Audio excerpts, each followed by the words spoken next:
Est-ce que vous voyez mon écran, Daouled? Ou est-ce que vous m'entendez? Oui, mais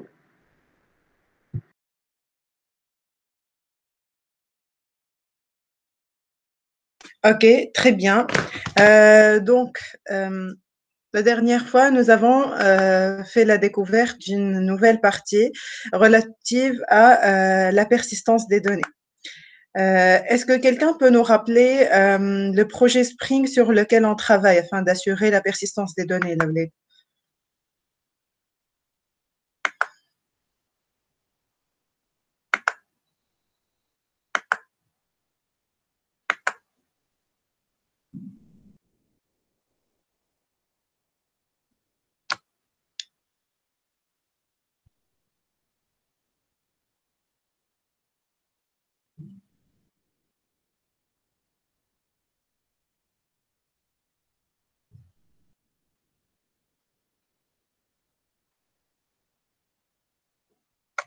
Est-ce que vous m'entendez?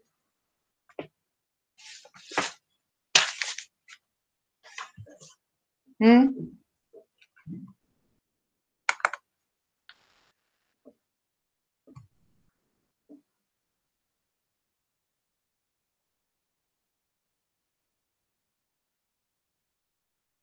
Sur quel projet de Spring on était en train de travailler la dernière fois, Daouled?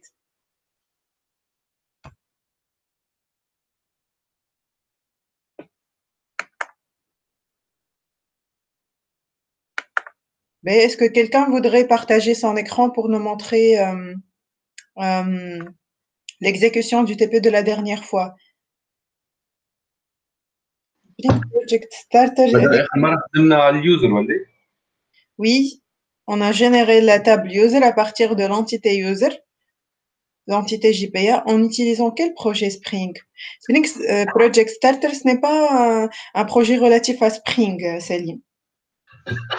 Bonjour Sihem, Spring Boot est un outil. Oui, mais je parle de la persistance des données.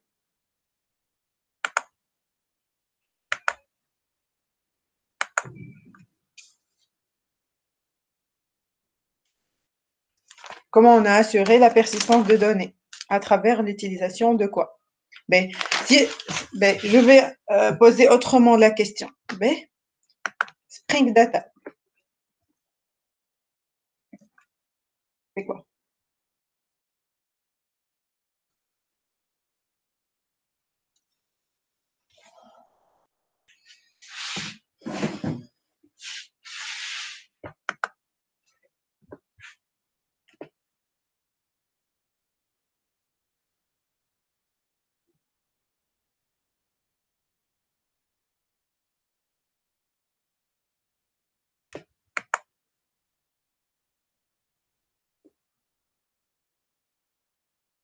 Hmm.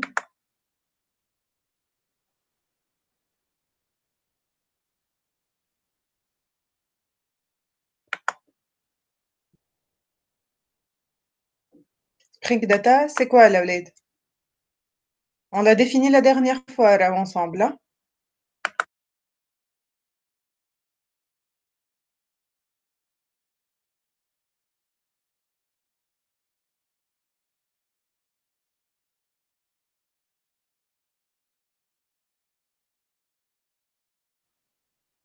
Je tiens à rappeler, Laouled, مش la présence physique هي ce qui importe هنا في الcontexte نتاع الcours نتاعنا, mais plutôt la présence réelle, معناها la participation ou tout ce qui est suivi par rapport au cours, c'est ce qui importe le plus.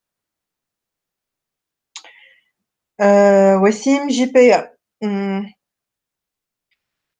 Spring Data JPA est un sous-projet de Spring Data, en fait, Wassim.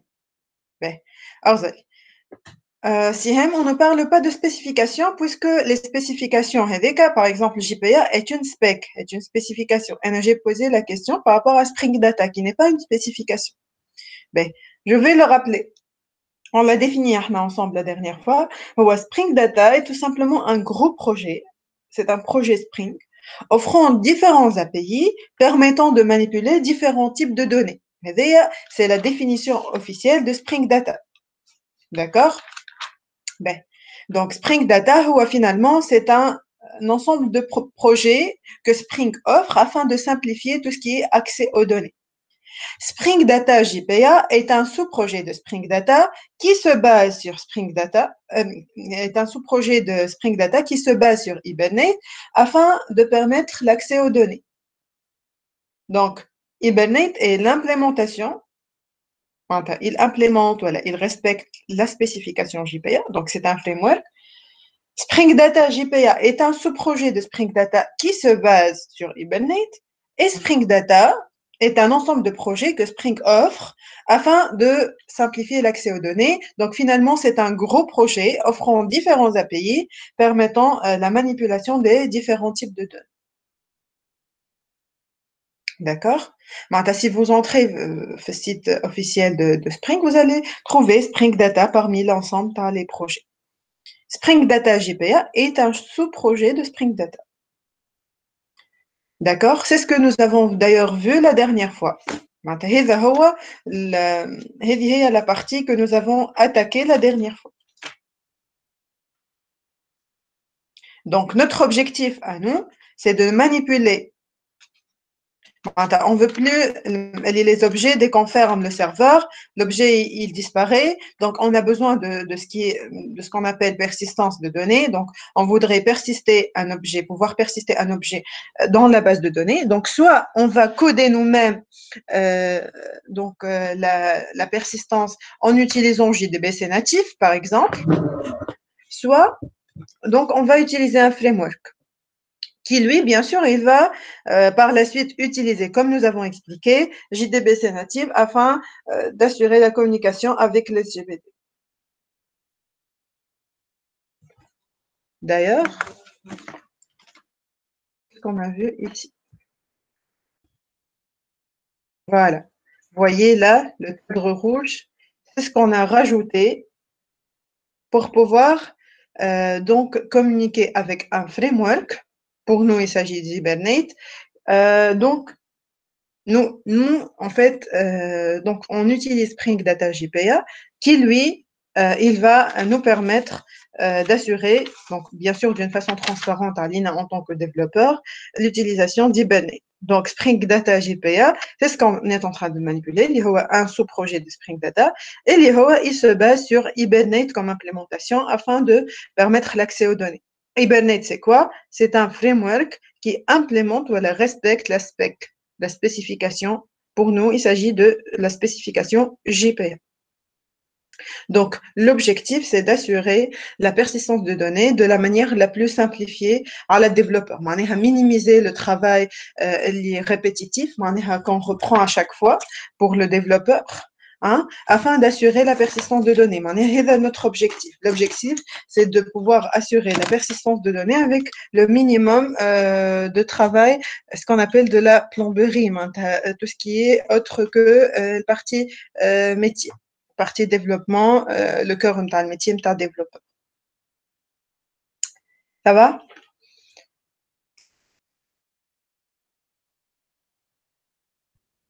Est-ce que vous me suivez? Est-ce que vous m'entendez, là?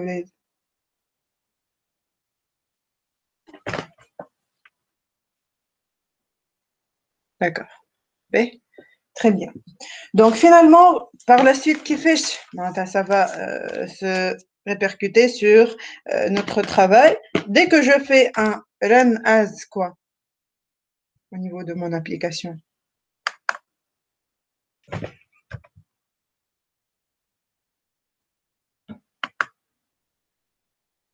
Bouton droit.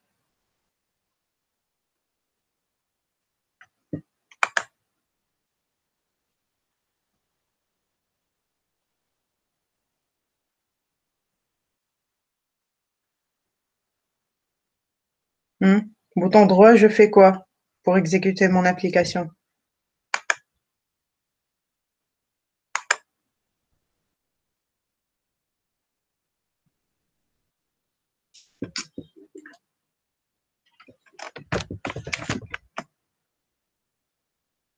Voilà. Run as. Bouton droit. Run as. Spring Boot app, tout en ayant bien sûr créé une base de données vide au préalable. Donc, dans ce cas, qu'est-ce qu'on va avoir au niveau de la base de données pour une entité JPA user par exemple? Qu'est-ce qu'on aura au niveau de la base de données?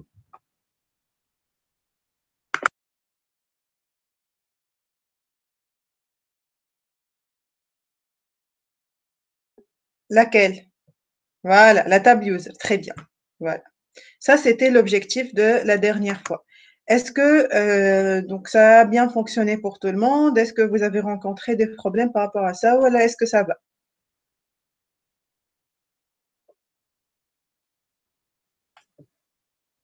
Ben,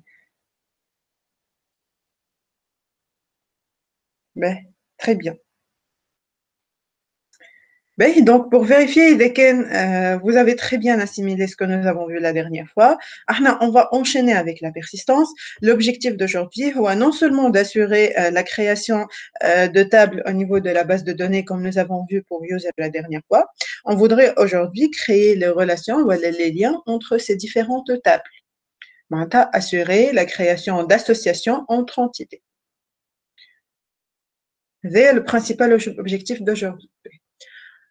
Avant de passer à l'objectif d'aujourd'hui, et laquelle je vous pose la question, une entité VPA, c'est quoi juste, tablette?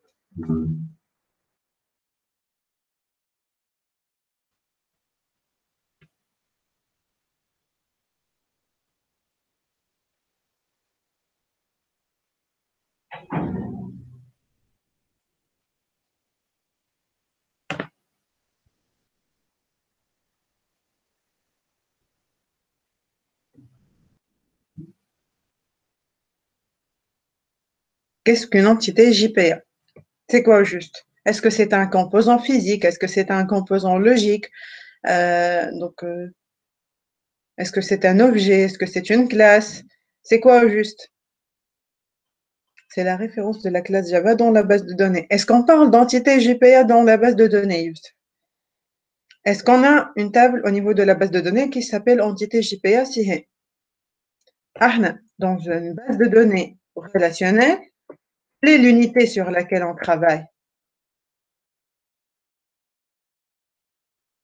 Donc, au niveau de la base de données relationnelle, quelle est l'unité sur laquelle on travaille? Comment s'appelle l'unité? User headache, c'est un exemple de table. Quelle est l'unité dans une base de données relationnelle sur laquelle on travaille? Voilà, très bien. Dans une base de données relationnelle, c'est exact, Youssef, on parle de table. Voilà. Et au niveau du monde orienté objet.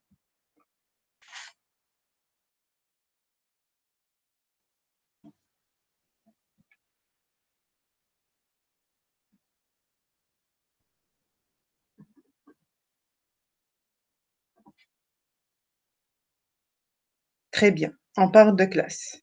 Voilà. Donc, ici, il s'agit de l'entité JPA. Donc, est-ce que c'est côté orienté objet, c'est côté code, voilà, c'est côté base de données, une entité JPA. Donc,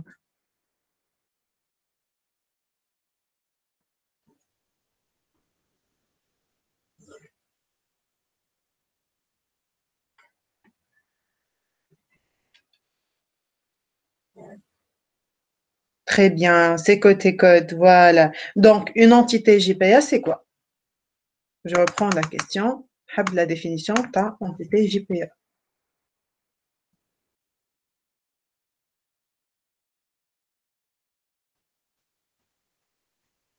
Donc, c'est une classe.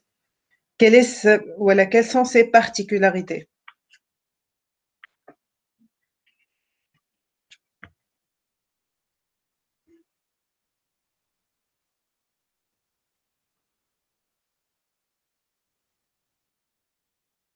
Ben, à travers les annotations, on les déclare autrement. Oui, Sihem. C'est mille déclarations, c'est-à-dire Youssef, le fait que cette classe doit obligatoirement implémenter l'interface sérialisable, oui, très bien. Quoi d'autre?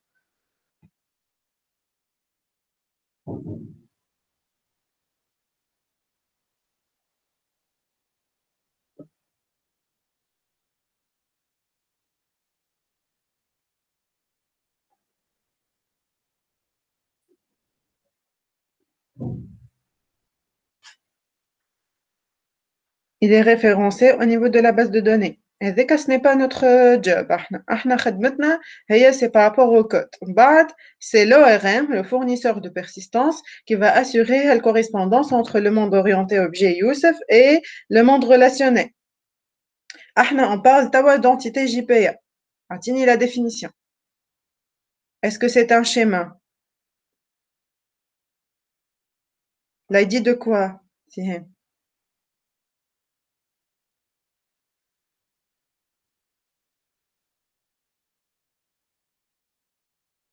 Elle doit obligatoirement contenir un ID.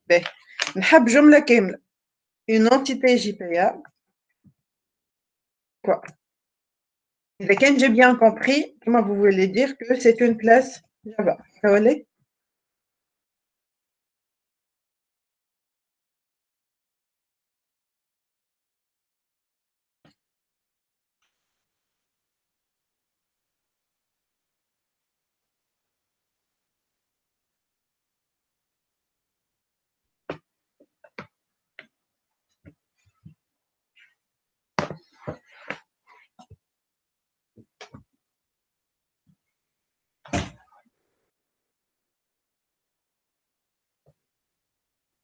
C'est une classe qui implémente l'interface sérialisable. Est-ce que est-ce que c'est grâce à ça qu'on peut définir une entité JPA? Toute une phrase complète.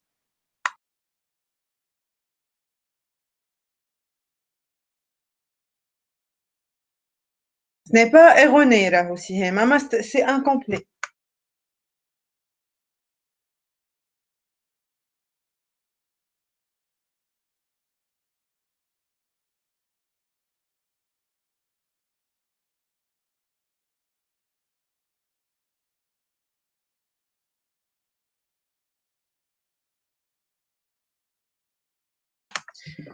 Les Rachid, on revient le mot table alors que ce n'est pas ce qui permet de définir une entité JPA. Une entité JPA, c'est le monde orienté objet, donc le monde code.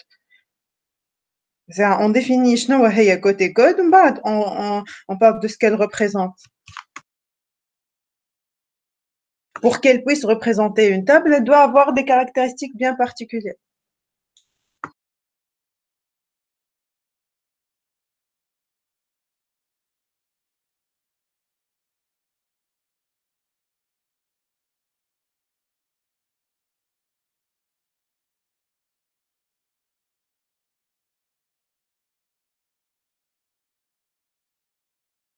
Est-ce que toute classe qui implémente l'interface sérialisable et qui contient des annotations est une entité JPA? Youssef.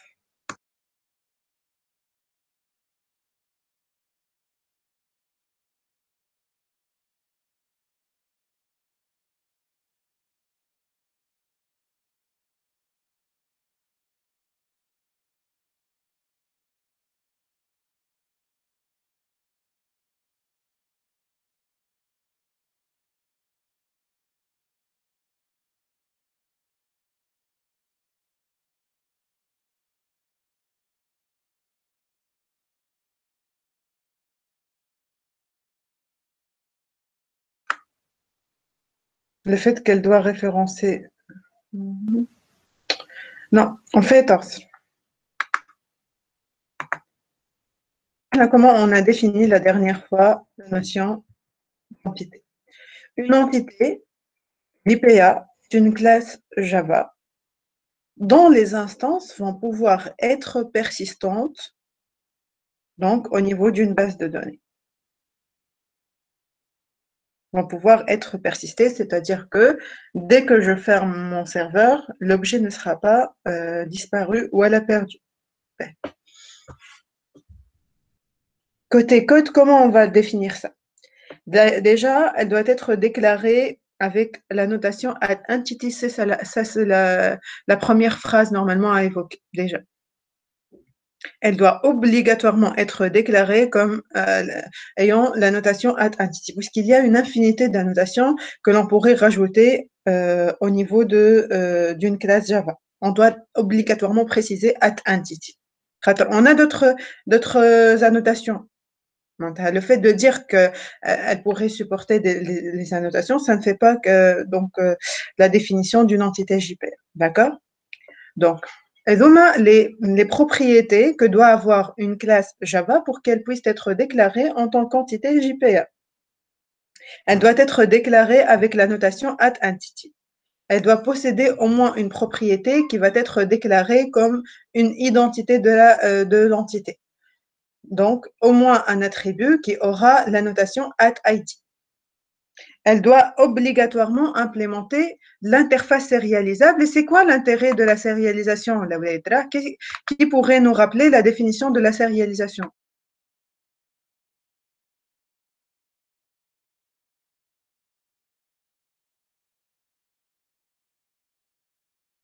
Transformer un flux de données en quoi? En une autre forme, laquelle?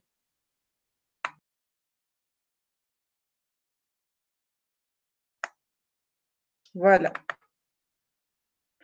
Donc, dès qu'on regarde la définition de la sérialisation, c'est le processus de conversion d'un objet en une succession ou une suite ou un flux d'octets. L'objectif, c'est de pouvoir le stocker dans un fichier, dans une base de données, au niveau d'un emplacement mémoire ou autre. D'accord? Donc, on fera sûrement la sérialisation et dès qu'il sera arrivé à destination, on va faire l'opération inverse qui est la désérialisation. L'objectif, c'est de pouvoir faire quoi pour un objet? Pouvoir avoir quoi? C'est quoi l'objectif de la sérialisation des sérialisations? C'est quoi l'objectif? L'état de quoi? Par rapport à quoi?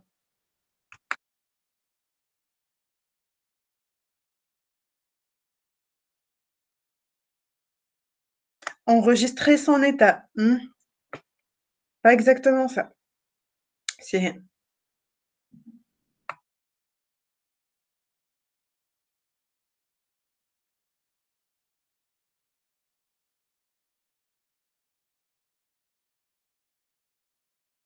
C'est quoi l'objectif de la sérialisation des sérialisations?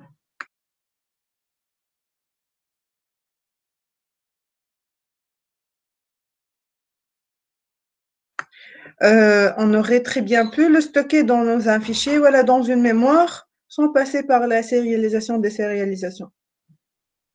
On a parlé de l'objectif. Qui s'en rappelle?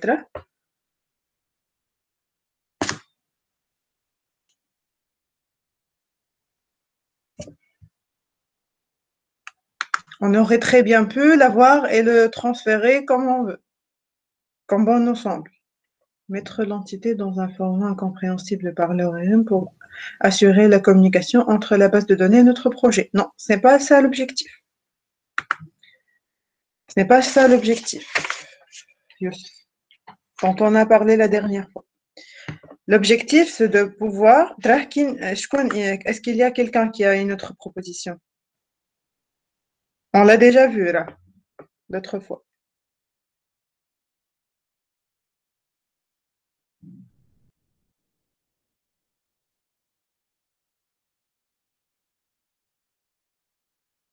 Oui, oui, c'est…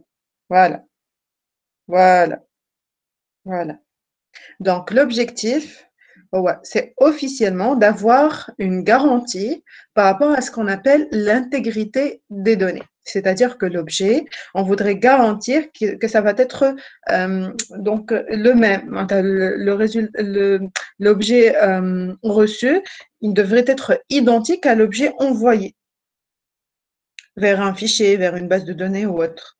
Donc, afin de recevoir l'information complète, je vais faire l'opération de sérialisation afin de convertir en une succession de bits, d'octets, et par la suite, je vais faire donc l'opération inverse qui est la désérialisation, donc la transformation de cette succession d'octets ont l'objet en question afin d'assurer, de s'assurer de l'intégrité des données, donc afin de garantir cette intégrité de données. Donc l'objectif, c'est de garantir le fait qu'on aura le même objet sans aucune modification.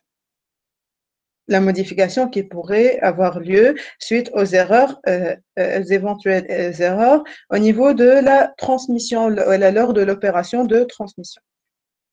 OK? Ça va? Tout ça, c'est un rappel par rapport à ce que nous avons vu jusque-là. Hein. C'est clair? C'est clair dans nos esprits, la Ouled? Vous me dites si ça va, voilà. Les autres, les autres, les autres.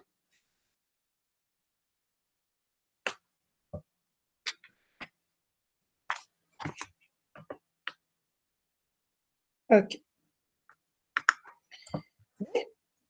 L'autre fois, nous avons fait la découverte de la notion d'entité JPA.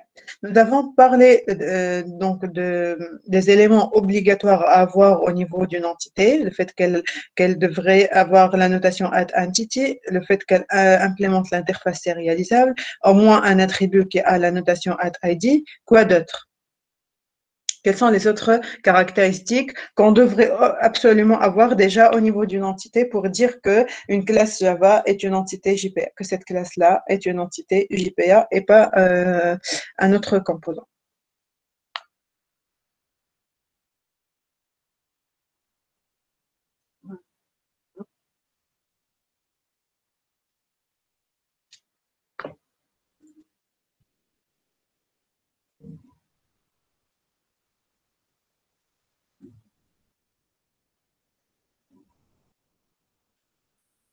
Hmm?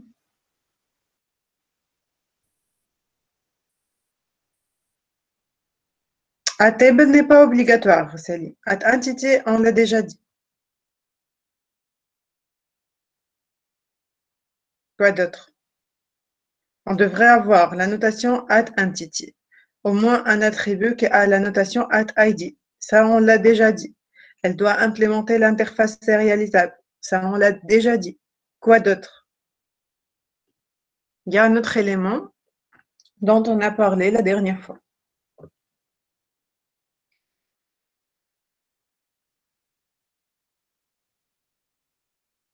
Add colon, c'est optionnel aussi.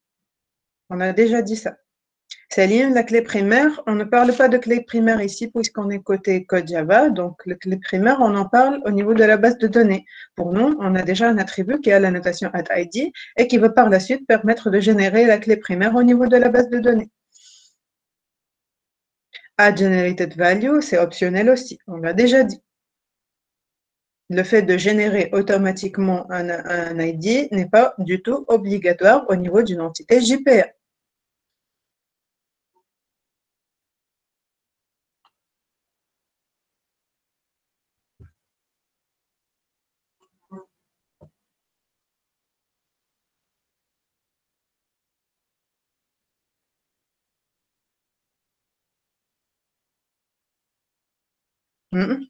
Constructeur vide, pas nécessairement.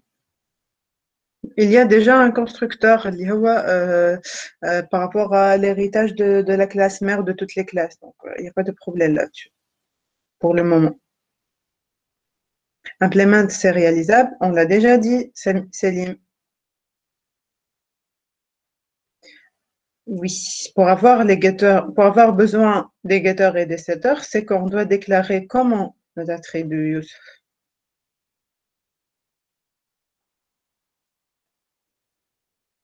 Ou bien, private, ou bien,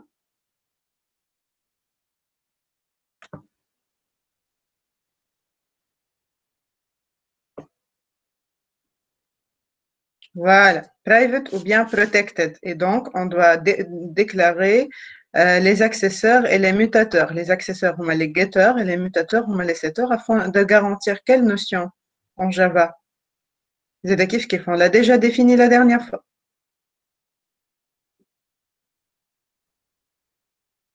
Voilà, la notion d'encapsulation des données.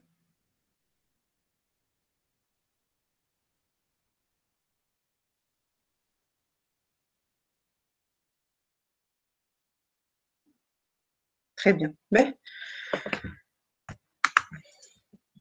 donc, on a défini les différentes notations. On a parlé des stratégies de génération d'ID, auto, identity, sequence et table. Quel est le format recommandé dont on a parlé la dernière fois?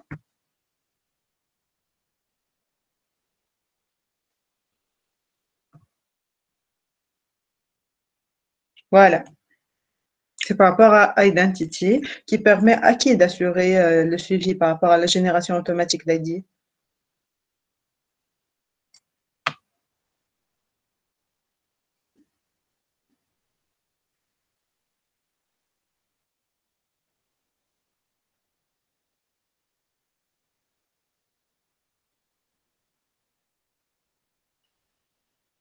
Qui va gérer dans ce cas la génération d'ID? Voilà. LGBT, pour nous, il s'agit de MySQL. Voilà. Et très bien.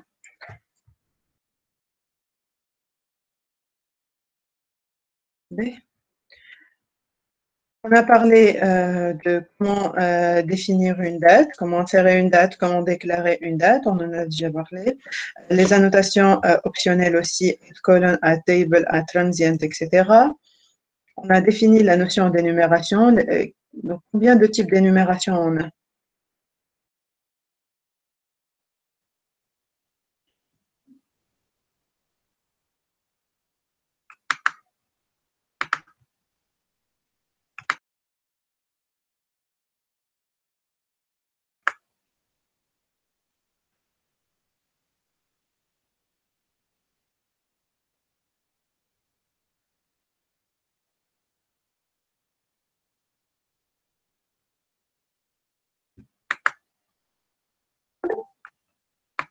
Combien de types d'énumération on a? La notation, c'est at enumerated reuse. Mais je parle de combien de types d'énumération on pourrait utiliser dans le cadre de JPA.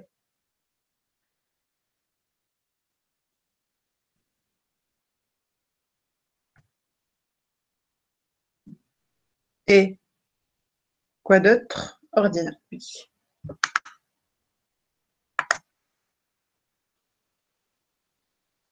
Je ne sais pas pourquoi il n'y a pas trop de réactivité, Laulette. Qu'est-ce qu'il y a? Normalement, nous sommes lundi matin, donc normalement, l'énergie devrait être au top. Qu'est-ce que vous avez, Laulette? Vous n'avez pas révisé le cours?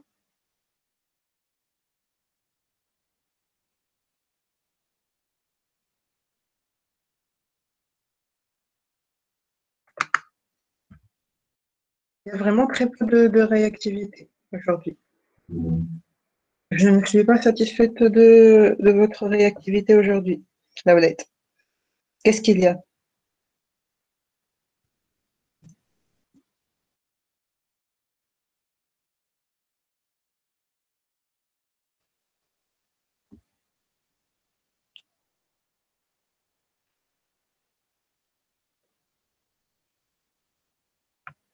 Mais en fait, à partir de la semaine prochaine, Inch'Allah, je vais désormais désigner hein, d'une façon aléatoire les étudiants qui devraient répondre à des questions ou bien partager leur écran pour montrer leur travail, pour expliquer leur travail par rapport au TP. D'accord? Et ça, bien sûr, ça fait partie de la note du contrôle continu. Hein. Ça, vous le savez déjà. Mais en fait, la réactivité, c'est très important par rapport au contrôle continu et par rapport à vous, pour vous préparer à toutes les épreuves, pour les différentes matières d'ailleurs. D'accord? Donc, je vous conseille fortement de revoir votre cours, de travailler sérieusement votre TP pour qu'on puisse avancer en fait. Donc là, nous avons passé trop de temps pour les rappels. Je ne trouve pas les notions que nous avons vues la dernière fois, alors que normalement, ce sont les informations de l'autre fois. Donc, normalement, on va recevoir de nouvelles informations aujourd'hui, alors que je ne trouve pas les informations de l'autre fois assimilées. Alors que je vous pose toujours la question, est-ce qu'il y a des questions? Est-ce que vous voulez que je reprenne une partie? C'est très important de ne passer d'une partie à une autre que si vous avez bien assimilé cette partie-là. Donc, c'est important de suivre le cours, c'est très important d'être réactif par rapport au cours, hein, de poser vos questions, c'est très enrichissant pour toute la classe d'ailleurs. Hein. Donc, c'est bénéfique aussi bien pour vous que pour vos camarades. N'hésitez pas à poser vos questions si vous avez des questions. Et c'est très important de revoir votre cours après, de travailler sur d'autres projets Spring. Vous pouvez me poster des questions au niveau du classroom. C'est comme ça que l'on apprend, la Vleidra. C'est comme ça que l'on avance. Vous êtes des ingénieurs, Tbarkallara. D'accord?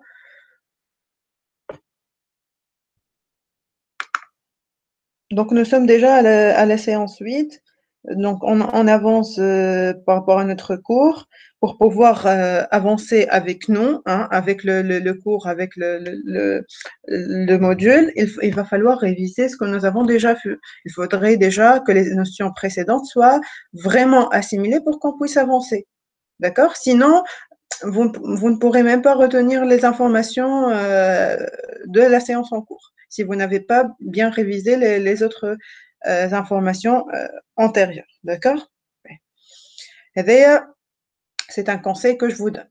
Sinon, le cours, on pourrait très bien avancer par rapport au cours. Je pourrais très bien ne pas faire un rappel et passer directement à la partie d'aujourd'hui. Donc, c'est pour votre bien que je fais un rappel. Donc, c'est très important de réviser pour que vous puissiez avancer, suivre le cours. OK? D'accord?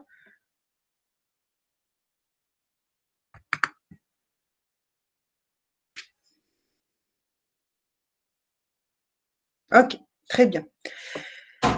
Ben, donc, après avoir vu la notion d'énumération, etc., aujourd'hui, on va voir d'autres notions que l'on pourrait appliquer sur les entités et on va voir comment on va pouvoir assurer la notion d'association entre les différentes entités. Donc, déjà, donc, il y a plusieurs possibilités. Par exemple, nous, on a parlé d'au moins un attribut qui devrait avoir la notation @id. Alors qu'on pourrait très bien avoir plusieurs attributs qui ont la notation @id. C'est parfaitement faisable. Aujourd'hui, si j'ai par exemple un élément, par exemple l'adresse par rapport à un employé, l'adresse, normalement, elle va être composée de deux éléments, rue et ville. Donc, si je devrais déclarer un attribut comme un élément donc, qui contient plusieurs parties, un élément qui va nous permettre d'embarquer plusieurs éléments, comme ici l'exemple d'adresse, qui va contenir à la fois rue et ville. Donc, on va pouvoir créer une classe adresse déjà, avec la notation @embeddable. Et par la suite, on va indiquer à notre donc ORM. Donc ça, c'est par rapport au principe de JPA. Hein. On doit déclarer la partie, voilà, l'attribut en question comme @embedded au niveau de la classe employé pour qu'il puisse voir la classe ayant comme nom adresse et pour qu'il puisse récupérer la rue et la ville et les intégrer, comme vous voyez ici, au niveau de la base de données, une fois la table générée, une fois la table employée générée. Une petite question, la notation @embedded, où est-ce que je peux la mettre, la Blade? Quelles sont les possibilités que j'ai par rapport à l'emplacement des annotations au niveau d'une entité JPA?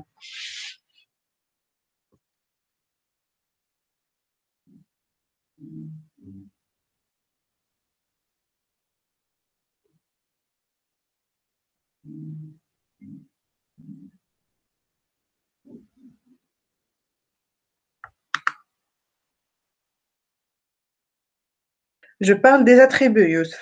Les annotations relatives aux classes, bien sûr qu'on va les placer au-dessus des classes. Il n'y a pas d'autre emplacement. C'est un emplacement unique, ça c'est sûr. Je parle des annotations relatives aux attributs. Par exemple, ici, l'attribut adresse pour lequel on a deux éléments. Donc, c'est un élément embarqué, embedded. Incorporé, voilà, inséré, embedded.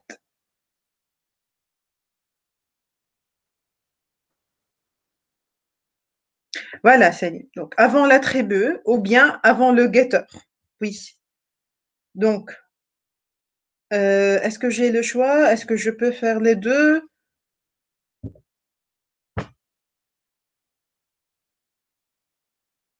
Sihem.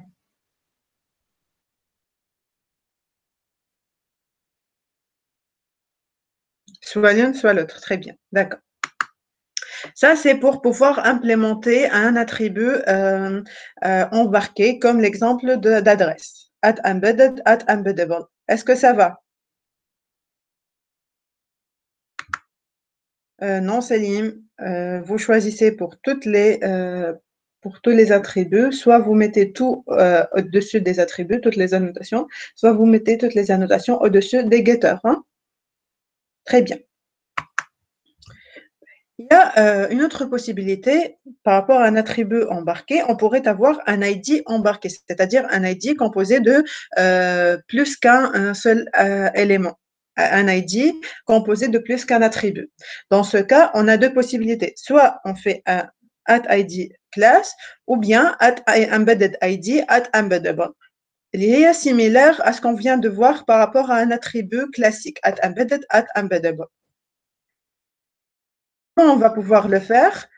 Donc, @id class, ça correspond au cas où la classe entité comprend plusieurs attributs annotés par ID. Dans ce cas, la classe entité est annotée par @id class, qui prend comme paramètre, vous voyez là, par exemple, la classe employé, pour laquelle on va déclarer un ID composé de deux éléments, nom et date de naissance. Donc, pour les deux attributs, on va rajouter les annotations @id. Et au-dessus de la classe employé, on va rajouter la notation @id class pour indiquer que son ID est composé par plusieurs attributs. Et on va indiquer la classe qui va nous permettre de connaître les attributs en question. Employee PK, PK c'est par rapport à primary key, point class. Donc, et on va créer une classe appelée employee PK au niveau de laquelle on va placer les éléments nom et date de naissance. Et cette classe-là va être sans annotation. Ça, c'est une possibilité quand j'ai une clé composite, c'est-à-dire une clé composée par deux ou plusieurs attributs. À travers l'utilisation de @idClass, il y a la première méthode qu'on pourrait faire. On pourrait utiliser. Sinon, on pourrait utiliser @embeddedID pour pouvoir assurer la notion de clé composite. Comment?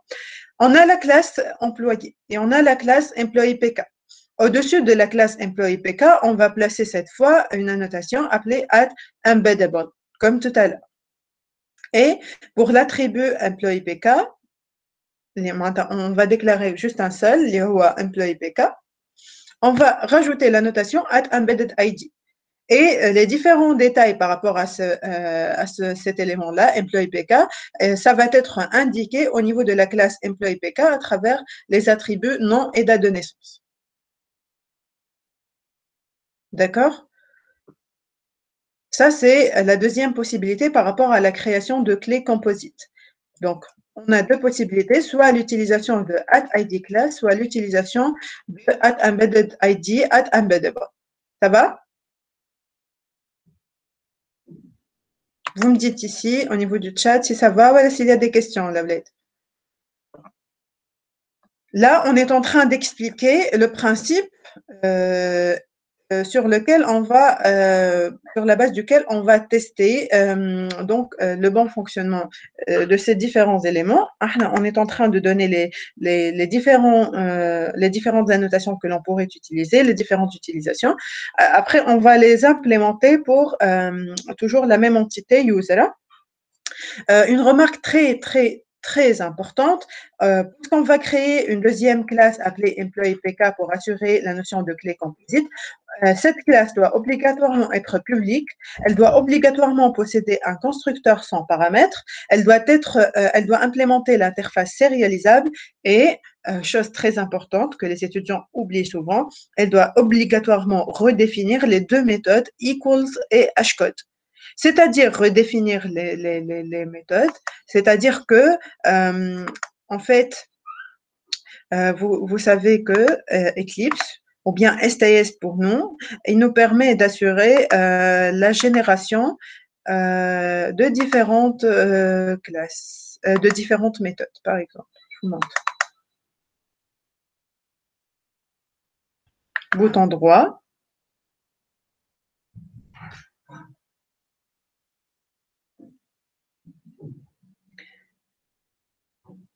Source.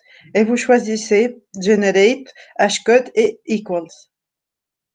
C'est comme ça que l'on génère les méthodes Equals et Hashcode. D'accord? Donc, ça, c'est dans les deux cas, hein, at ID class ou bien at embedded ID at embedded. OK? Après, on a la notion d'héritage. En fait, on a trois possibilités par rapport à l'héritage.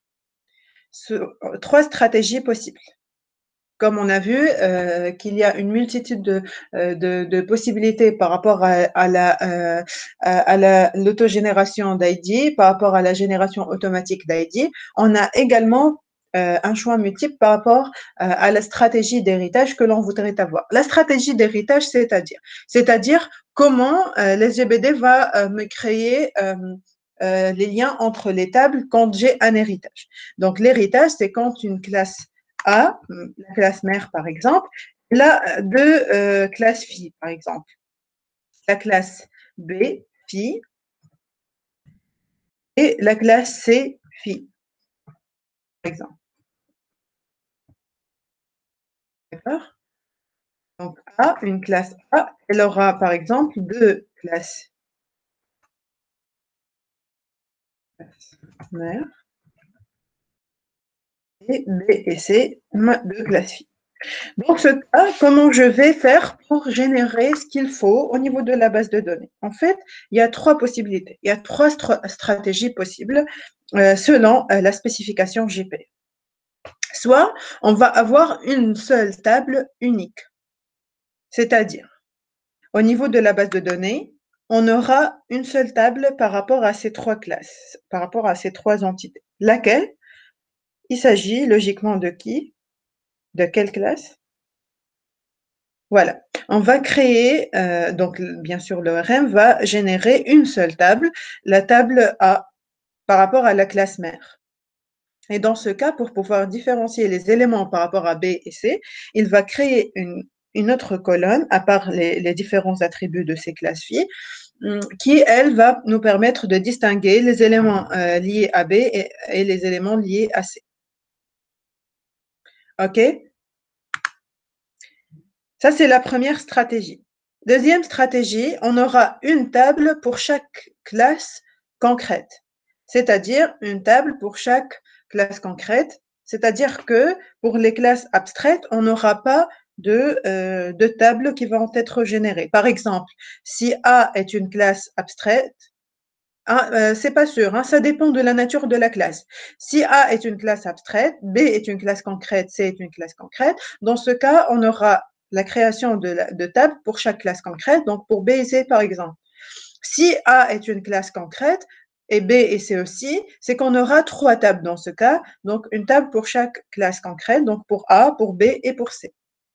Ça, c'est la deuxième possibilité. Dans ce cas, chaque entité concrète de la hiérarchie va être associée à une table au niveau de la base de données. Troisième possibilité, jointure entre sous-classes, c'est-à-dire que chaque entité de la hiérarchie, donc qu'elle soit une classe mère ou une entité mère ou une entité fille, qu'elle soit concrète ou abstraite, elle va automatiquement être associée à sa propre table au niveau de la base de données. Donc, on a les trois stratégies d'héritage que l'on pourrait avoir. Je vous montre un exemple. Ici, pour l'exemple de la génération d'une seule table unique. D'ailleurs, c'est la stratégie que je vous recommande.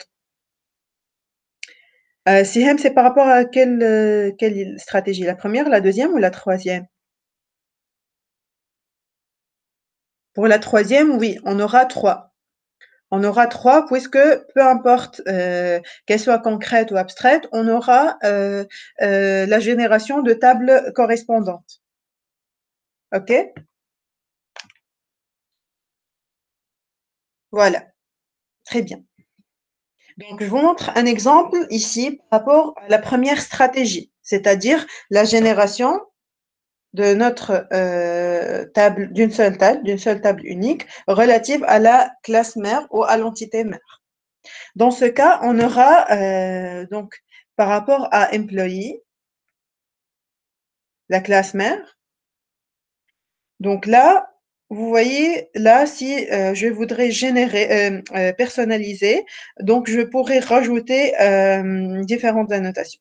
C'est-à-dire, add entity, ça c'est sûr, c'est une annotation obligatoire. Si je laisse tout par défaut, c'est-à-dire que si je n'indique rien au niveau de la classe mère et j'indique juste au niveau de la classe fille que ça sera une classe fille relative à employee, donc extend employee, et je rajoute juste un petit détail sans personnaliser quoi que ce soit au niveau de la classe mère. Voici ce que j'aurai au niveau de la base de données. Je vous explique. Donc là, dans cet exemple-là, on aura une classe mère appelée employé. Donc, employé, c'est la classe mère. Mère. Donc après, on aura l'entité technicien. C'est une entité fille. Donc, c'est sûr que pour différencier technicien d'un ingénieur, par exemple, ça sera aussi une entité fille d'employé, on devra avoir au niveau de la base de données, puisque nous aurons une seule table, une table unique, on aura sûrement une colonne qui va nous permettre de différencier un technicien d'un ingénieur. Donc, on aura une autre colonne au niveau de la base de données, au niveau de la table employée, qui, elle va contenir les détails par rapport à technicien et par rapport à ingénieur.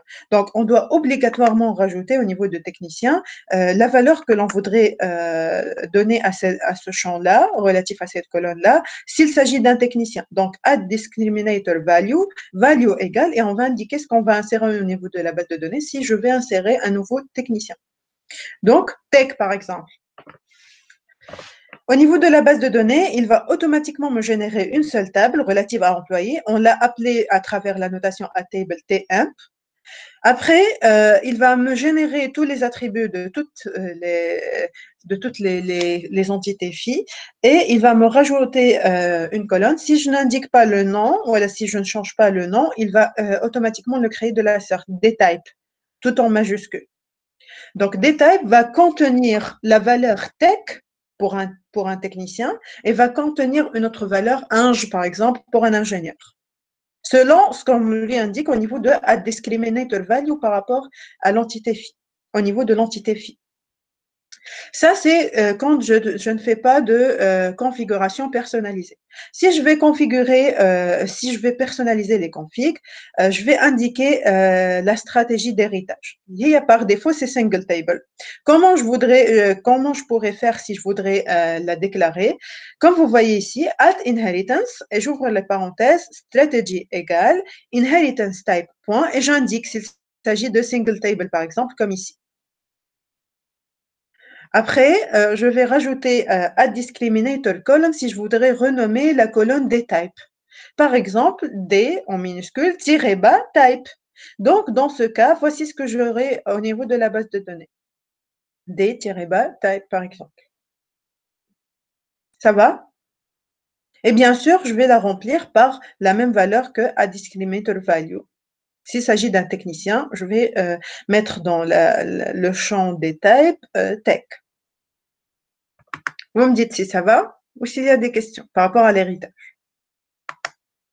Donc ça, c'est l'exemple qu'on va tester au niveau de notre TP. Ça, c'est par rapport à la continuité de ce que nous avons vu jusque-là, Laouleda. Donc, on va continuer à travailler sur le même projet en implémentant les différents exemples que je viens d'expliquer.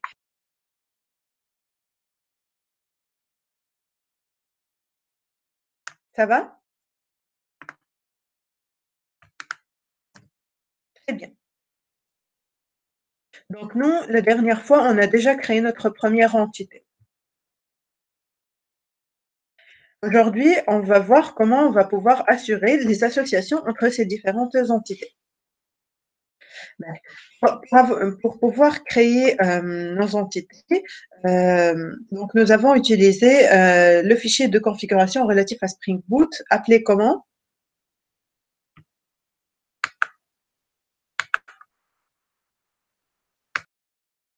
Voilà, application.properties. Et quelle est la partie sur laquelle on a travaillé la dernière fois?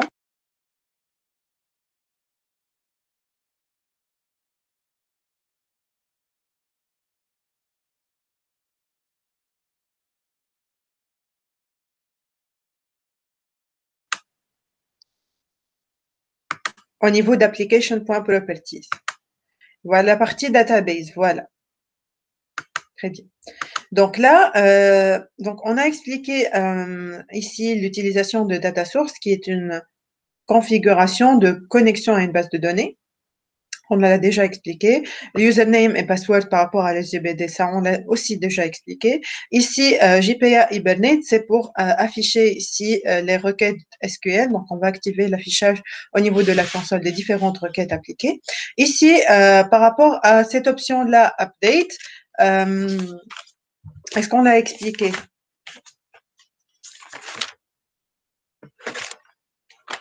Donc, en fait, il y a plusieurs possibilités par rapport à cette partie-là. Si vous choisissez l'option Create Drop. Donc, ça, c'est généralement utilisé pour les tests.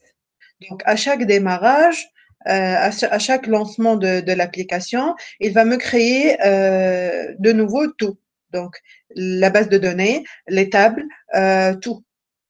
Donc ça, c'est dangereux si vous dépassez la partie de test, la partie de création d'entités, de création d'associations entre les entités, ça va. Mais si vous dépassez cette étape-là et vous commencez à insérer des éléments au niveau de votre base de données, et si vous laissez cette option à create drop, ça va vous générer des problèmes puisqu'il va vous effacer tout à chaque fois et reprendre la création d'étapes, ce qui n'est pas du tout intéressant si vous dépassez l'étape de création d'entités et d'association entre les entités. C'est-à-dire que à partir du moment où vous commencez vos CRUD, vos opérations sur les bases de données, ça va être intéressant de changer create drop par un update. Donc actuellement, create drop nous suffit largement puisqu'on voudrait faire des tests, on voudrait supprimer à chaque fois le schéma de la base de données pour le recréer à chaque lancement. Une fois le schéma de la base de données il est créé, donc la prochaine fois, Inch'Allah, on commencera la partie de CRUD, donc on va le changer automatiquement en update. OK? Cette dernière ligne est importante à rajouter si vous utilisez WAMP ou bien XAMPP au niveau de votre machine, puisque sinon, il ne vous crée pas correctement les associations ou bien les liens entre les différentes tables de la base de données. OK?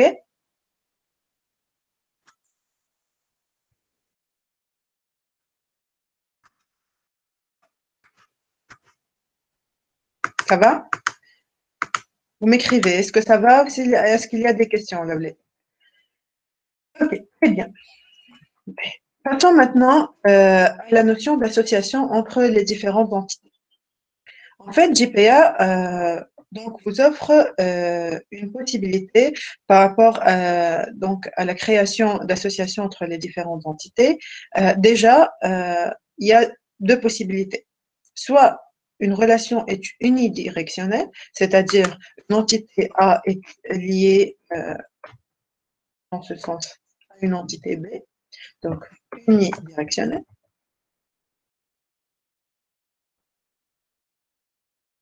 Soit A est lié à B par ce lien-là, donc on parle de relation, voilà, d'association bidirectionnelle. Après, on aura plusieurs choix par rapport aux cardinalités. Quelles sont les cardinalités que l'on pourrait avoir au niveau d'une association, qu'elle soit unie ou bidirectionnelle? Quelles sont les possibilités par rapport euh, aux cardinalités, là, vous m'écrivez, hein? Oui, je veux que tout le monde participe. Hein? Oui, one to one. Quoi d'autre?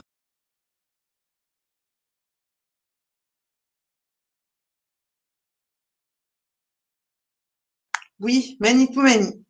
One to many. Many to one. Très bien. Très, très bien. Voilà. Donc, on aura plusieurs possibilités aussi par rapport aux cardinalités. Comme vous voyez ici, donc on aura des associations entre les entités, one to many, many to one, many to many, uni ou bidirectionnel. Et notre TP, ça sera la mise en œuvre de ces différentes associations. D'accord? Donc, on va maintenant expliquer les différentes associations, ce que ça va nous permettre d'avoir au niveau de la base de données, etc. Et on va voir comment créer une association unie et bidirectionnelle. Au niveau de notre code, est-ce que ça va nous générer au niveau de la base de données? D'accord? Commençons par une relation one-to-one unidirectionnelle entre, ici, vous voyez là, cet exemple-là, ça c'est une entité formation pour laquelle on va créer une association avec formation détail. Avec formation détail. Donc l'entité formation détail. Dans un seul sens, donc unidirectionnel. Dans ce cas, on aura bien sûr la création de tout ce qui est nécessaire au niveau de l'entité, plus on créera un autre attribut appelé formation détail, qui lui, il va nous permettre de créer une instance formation détail ici au niveau de formation. Et pour indiquer qu'il s'agit d'une association avec une autre entité, on doit rajouter la notation at one to one. Comment l'ORM, voilà, le fournisseur de persistance, il va pouvoir la détecter en tant qu'une association unidirectionnelle, puisqu'on n'aura aucune indication au niveau de l'autre entité, de l'autre côté formation détail, on n'aura aucune annotation à mettre, aucun attribut à rajouter, rien. Donc, on n'indique rien, sauf donc pour la partie origine de la flèche unidirectionnelle. Si on a une association unidirectionnelle A vers B, donc c'est que je vais unidirectionnelle, donc je ne vais indiquer qu'au niveau de A que j'aurai un attribut de type B, comme vous voyez ici. D'accord? Après, donc vous voyez là, ça c'est mon code par rapport à l'entité formation détail. D'accord? Donc, vous voyez que là, je n'ai rien ajouté par rapport à la partie formation, par rapport à l'entité formation. Donc, voici ce que je vais obtenir au niveau de la base de données. Ça, c'est la table T-formation. Ça, c'est la table T-formation détail. Vous voyez que là, il m'a créé un lien, donc une clé étrangère par rapport à formation détail au niveau de la table formation. Donc, le lien, il a bien été créé au niveau de la base de données. Ça va? Très bien. Pour le cas bidirectionnel, ça va être légèrement différent. Pour le cas bidirectionnel, puisque l'association va être dans les deux sens, tout à l'heure, on avait une connaissance sur l'origine de la flèche. Donc, on savait qui avait le contrôle de cette association, de cette relation-là. Donc, c'était A. D'ailleurs, voilà pourquoi au niveau de A, on a créé un attribut de type B, alors que l'inverse, on ne l'a pas fait. Ça, c'est pour la partie unidirectionnelle. Pour la partie bidirectionnelle, ça va être différent. Comment, à votre avis?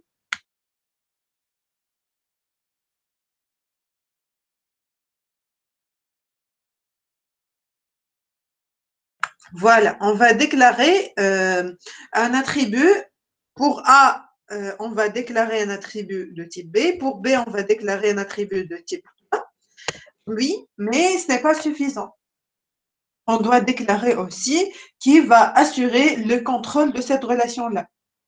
Voilà, on doit indiquer qui va être le bout fort de cette association. C'est-à-dire que dans la notion de bidirectionnel, on doit obligatoirement définir qui est le bout fort et qui est le bout faible dans cette association-là. Donc, pour ce faire, regardez.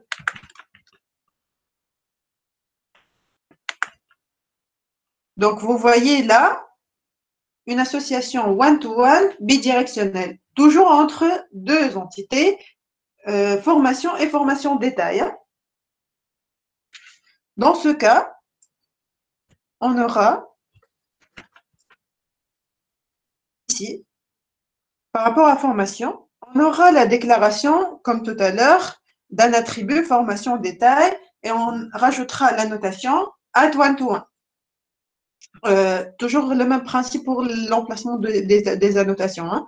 Si vous l'avez fait partout dans votre projet au-dessus des attributs, c'est que vous devez le faire toujours au-dessus des attributs. Si vous l'avez déjà fait au niveau des getters, donc il va falloir suivre le même process, le même principe.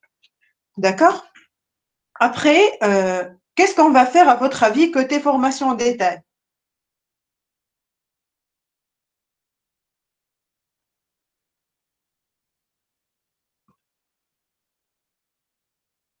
Côté l'autre entité. Du côté de l'autre entité.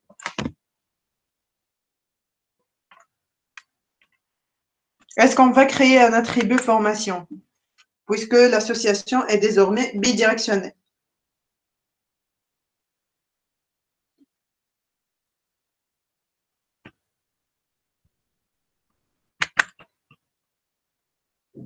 Oui, Sihem. Oui, c'est exact. Mais on doit en plus indiquer qui va être le beau-fort de cette relation-là. Donc, voilà pourquoi on utilisera un mot-clé appelé MappedBy. Ce mot-clé, on l'indique, voilà, on l'insère au niveau du bout faible d'une association. Le choix du bout faible et du bout fort, ça se fait comment? Ça se fait selon la cardinalité. Mais si j'ai une égalité de cardinalité, vous avez le choix entre choisir le bout fort formation ou bien choisir le bout fort formation détail. À partir du moment où vous avez choisi votre bout fort, c'est que le mot mapped by, il va être dans l'autre bout, dans le bout faible. Donc, Mapped by, on l'utilise uniquement pour les associations bidirectionnelles afin de définir qui va être le bout fort et qui va être le bout faible. Son emplacement, ça va être où? Ça se fait soit au niveau de formation, soit au niveau de formation de détail. Pourquoi? Ça dépend de la cardinalité. Si on a une cardinalité, par exemple, si j'ai une association A bidirectionnelle. Dans ce cas, si j'ai des cardinalités différentes côté A et côté B, par exemple, many to one. Donc, qui est la cardinalité la plus importante, many ou bien one? Si j'avais ici, par exemple, many, au niveau de formation.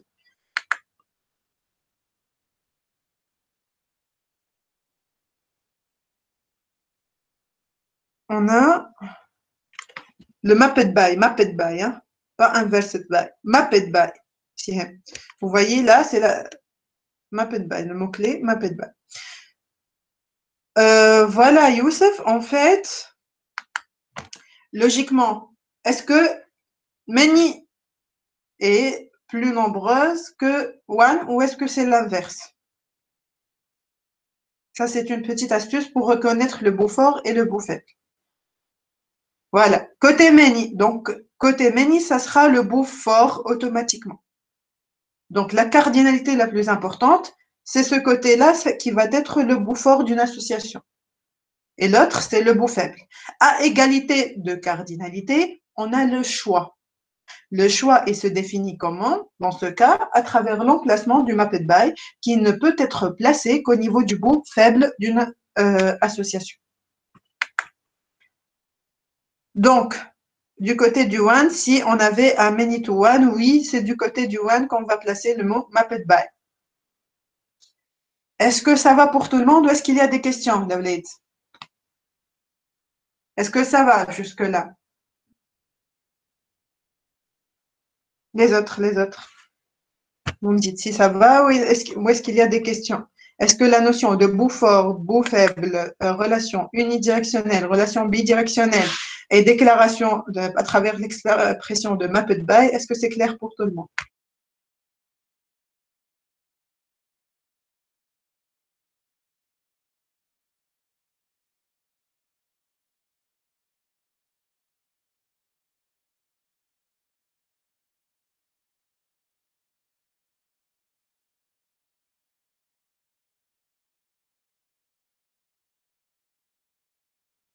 Très bien. Donc là, on va voir maintenant côté code comment on va le faire. Donc là, au niveau de formation détail, on va déclarer un attribut appelé formation. Et puisqu'il s'agit ici du bout faible, donc on va déclarer at one to one, on ouvre les parenthèses, mapped by égal, et on va indiquer ici une chaîne de caractères qu'on définit comment. Suivez-moi.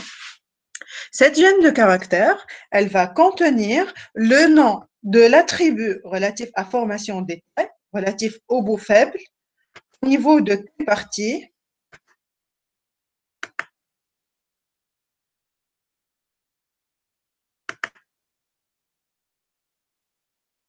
au niveau de quel élément, à votre avis?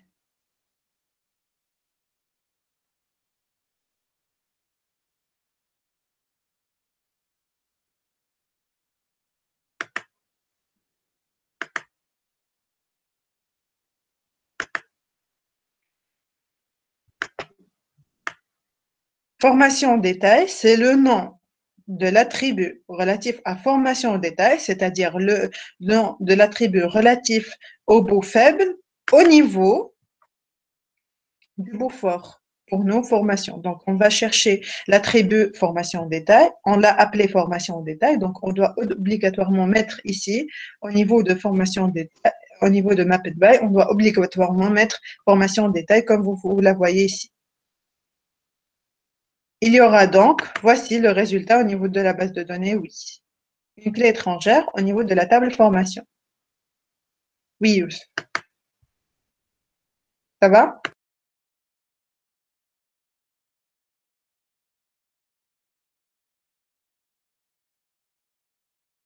Très bien. Maintenant, passons à one-to-many, unidirectionnel. Unidirectionnel, donc là, TP et TP correction, par exemple. Le TP, il connaît les corrections, alors que les corrections n'ont aucune visibilité sur les TP. Ça, c'est la définition du sens de la flèche. La source, elle a une visibilité sur la destination de la flèche et pas l'inverse. Ici, on parle de one-to-many, donc c'est sûr que au niveau de l'entité TP, on ne va pas créer un attribut de type TP correction, mais une liste, puisque c'est un ensemble qu'on va définir ici. Donc, voilà pourquoi on aura ceci au niveau du code. Travaux pratiques, TP, hein, la table, par rapport à la table TP. On va créer, donc, voilà, at one to many. Et ça va être une liste TP correction, de type TP correction, bien sûr. D'accord? On parlera par la suite du mot cascade. Hein. On ne l'a pas encore défini. Mais vous pouvez maintenant ne pas l'évoquer maintenant. Voilà le maître et on va l'expliquer par la suite. On ne l'a pas encore attaqué. Hein. Ça va? Après, donc, au niveau de TP correction, on n'aura aucune indication sur le mot TP puisque c'est unidirectionnel. C'est one-to-many unidirectionnel. Donc, TP, il y aura une visibilité sur TP correction et pas l'inverse. Ça va?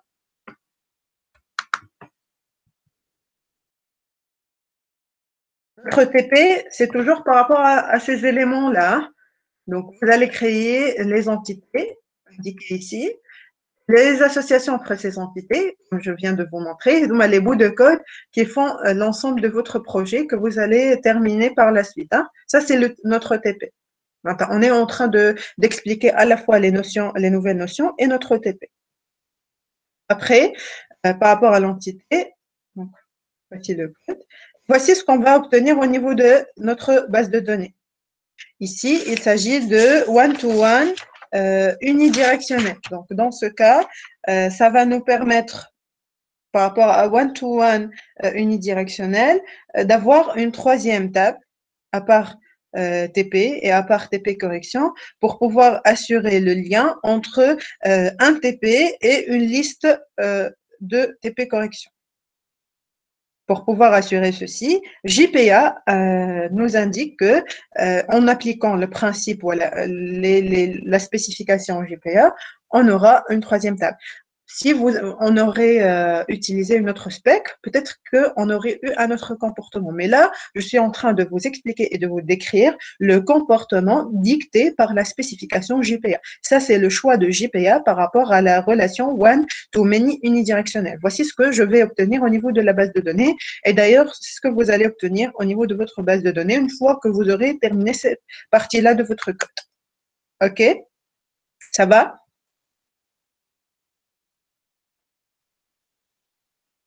Voilà. Pour le one-to-many bidirectionnel, en fait, puisque c'est bidirectionnel, donc c'est déjà dans les deux sens et c'est déjà une association de la même nature, donc one-to-many bidirectionnel, ça va être le même code que many-to-one bidirectionnel, puisque c'est dans les deux sens et c'est une même association, donc c'est la même nature de cette association-là. Donc c'est le même slide que many-to-one bidirectionnel dans la suite du cours. Many-to-one.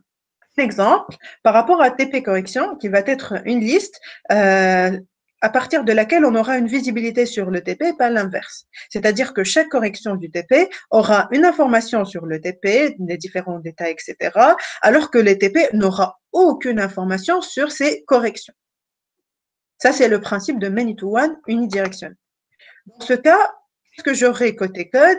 Déjà, je vais déclarer une entité par rapport à la correction, une entité par rapport au TP, et logiquement, où est-ce que je vais créer un attribut? Pour voir si vous avez compris. Voilà, côté correction, très bien. Donc, côté correction, je vais créer une liste ou un attribut contenant un seul élément?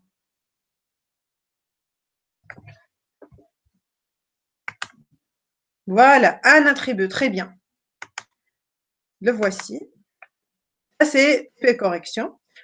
On a créé un élément relatif à TP, travaux pratiques, et voici la notation, puisqu'on est du côté du many, donc c'est la notation at many-to-one, par rapport à la création d'un attribut TP au niveau de correction. Donc, à partir de correction, on aura une visibilité sur les TP.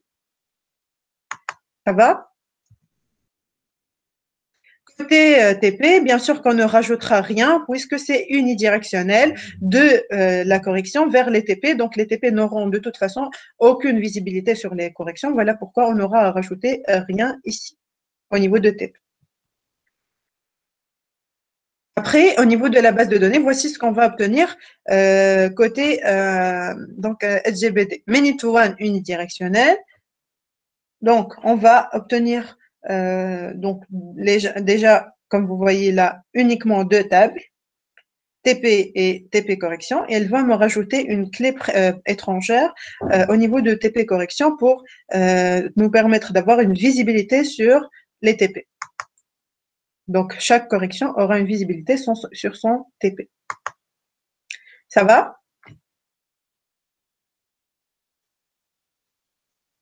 Très bien. Many-to-one bidirectionnel. Maintenant, je voudrais avoir une visibilité dans les deux sens. À partir de TP, je voudrais avoir l'ensemble de ces corrections et à partir de corrections, je voudrais avoir une visibilité sur les TP. Donc ici, c'est sûr qu'au niveau de l'entité TP, je vais déclarer une liste correction. Et c'est sûr que côté correction, je vais déclarer un attribut TP. Mais comment je vais indiquer le buffer de cette association? D'ailleurs, qui sera le buffer dans cette association? Correction ou TP, Claudette? Pour voir si vous avez…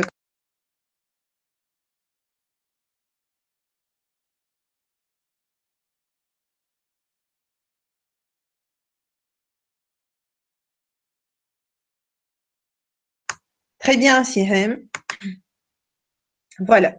Donc, côté correction, ça sera le buffer. Donc, logiquement, l'attribut mappedBy va être défini par au niveau de quel emplacement? Correction ou TP?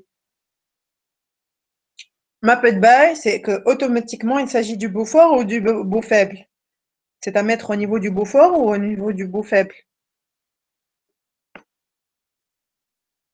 Voilà. Donc, mappedBy, c'est toujours à indiquer au niveau du bout faible. Très bien. Donc, c'est côté TP ou côté correction? Voilà, c'est côté TP, très bien. Voilà pourquoi, c'est ce qu'on aura au niveau de notre code. Donc, voici la déclaration de TP correction, qui est le beau fort. Donc, on va rajouter justement @many_to_one uniquement et on va déclarer TP, puisqu'on n'a pas une liste de TP, mais un seul élément lié à cette correction-là. Côté TP, on aura une liste TP correction et on doit indiquer au niveau de la notation @one_to_many, mapped_by égale et le nom de l'attribut relatif au TP au niveau du bout fort qui est TP correction. Donc, voici, voilà, travaux pratiques. Si j'ai mis ici sans S, par exemple, je l'aurai ici sans S. Que je l'ai mis avec un S, je l'ai indiqué exactement de la même manière. C'est la déclaration de l'attribut relatif au bout faible, ici TP, au niveau du bout fort, ici correction. Ça va?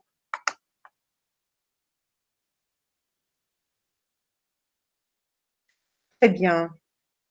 C'est ce qu'on va obtenir côté code, côté base de données. Many-to-one bidirectionnel. Donc, on aura deux tables au niveau de la base de données selon JPA. Selon la spécification JPA, c'est son choix, TP et TP correction. Et on aura, voici la clé étrangère par rapport à correction, sauf que puisqu'il s'agit de bidirectionnel, c'est que ça sera dans les deux sens. Ça va permettre à la fois de correction d'avoir une visibilité sur TP et l'inverse, TP aura aussi une visibilité sur correction. D'accord?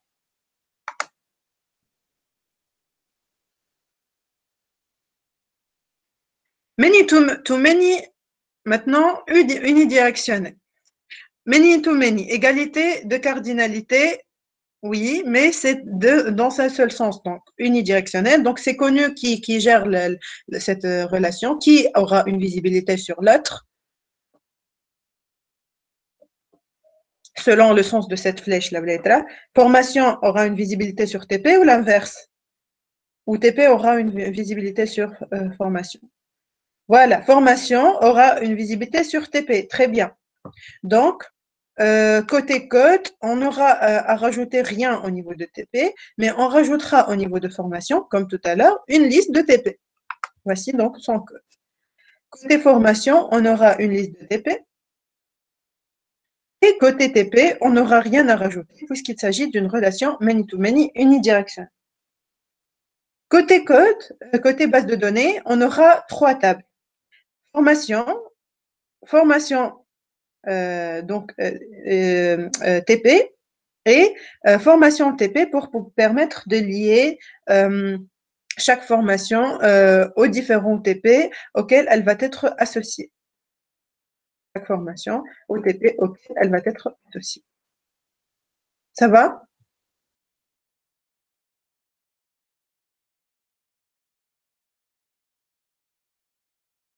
Très bien.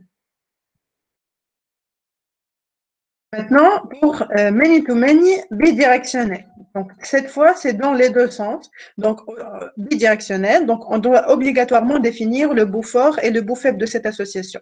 Puisque nous sommes à égalité de cardinalité, qui va être le bout fort, à votre avis, Lavlette?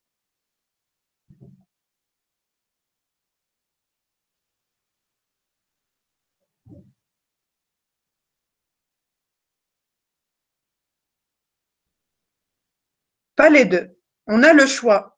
À égalité de cardinalité, on a le choix de définir comme on veut le bout fort et le bout faible. Comment on le fait? Selon la logique, oui, mais bon, c'est correct dans les deux sens. À partir du moment où vous choisissez l'emplacement du mapped by, au niveau qu'on place au niveau du bout faible, c'est qu'on on a choisi le bout fort. D'accord? Donc, pour nous, par exemple, on a choisi de faire en sorte que formation soit le bout fort dans cette association-là. Donc, voici la notation add many to one par rapport à une liste de TP. Ici, au niveau de TP, on aura add many to many par rapport à la liste de formation et on a rajouté mapped by égal. Le nom, ici, c'est quoi? C'est le nom relatif au bout faible, ici TP, au niveau du bout fort, ici formation. Donc, on regarde formation TP. Voilà pourquoi on a mis ici formation TP. On a choisi de faire en sorte que formation soit le Beaufort dans cette association-là. On aurait très bien pu faire l'inverse. À partir du moment où on a une égalité de cardinalité, on peut choisir. Ça va?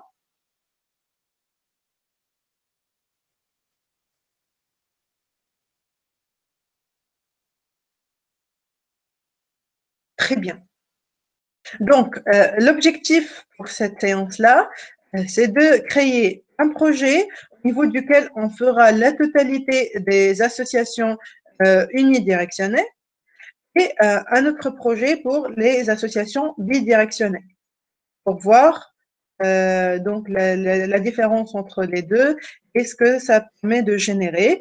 Et je vais vous demander de faire aussi un compte rendu pour chaque projet que vous allez déposer au niveau du Classroom avec votre projet. Donc, un fichier Word, voilà, vous pouvez le convertir en PDF, au niveau duquel vous allez décrire ce que vous avez fait avec des imprimes écran par rapport aux résultats que vous avez obtenus au niveau de votre base de données, Laoulet. D'accord? Pour chaque étape, vous faites une imprime écran par rapport à ce que vous avez obtenu côté base de données, au niveau de chaque étape, par rapport à chaque type d'association. Est-ce que c'est clair, le TP d'aujourd'hui? Donc, c'est de pouvoir créer les associations one-to-one et one-to-one, one-to-many, many-to-one et many-to-many, uni et bidirectionnel. Voilà, deux TP séparés plus un compte rendu par rapport aux différentes parties use, avec des imprimes écran par rapport à chaque résultat de chaque étape, donc pour chaque exécution, pour chaque résultat obtenu au niveau de la base de données. Vous décrivez la démarche que vous avez faite et où est-ce que vous êtes arrivé au niveau du TP. Donc, vous faites une description de chaque étape. Ça va? Est-ce qu'il y a des questions, Tablette?